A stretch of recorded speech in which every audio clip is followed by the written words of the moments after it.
Par le constat alarmant dressé par l'Odonat, un réseau d'associations naturalistes. Il vient d'actualiser le bilan des espèces menacées. Depuis 10 ans, la situation se dégrade. Illustration avec les oiseaux nicheurs, dont certains sont emblématiques de notre région. Les précisions de Claire Perrault et Arnaud Rapp. Nos hirondelles de fenêtre vont-elles disparaître? Même question pour le grand tétras ou le courlis cendré. Leur présence régresse à tel point que pour vous montrer ces espèces, nous sommes contraints d'aller chercher dans nos archives.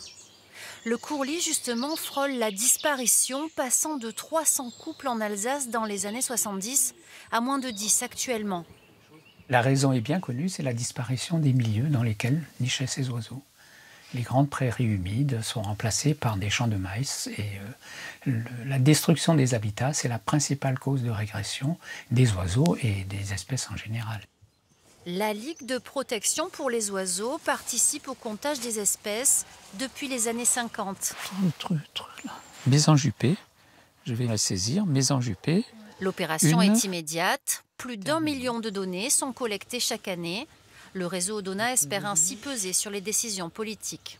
Il y a un certain nombre d'espèces d'oiseaux ou d'autres espèces qui sont menacées. Lorsqu'on veut implanter une zone industrielle, un projet photovoltaïque, des éoliennes, qu'on tienne compte de la présence de ces espèces qui sont menacées.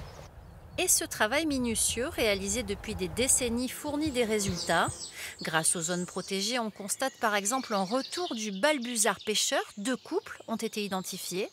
Même tendance pour la cigogne noire, de nouveau présente en Alsace. Mais il vous sera difficile de l'observer, elle vit en forêt et reste très farouche.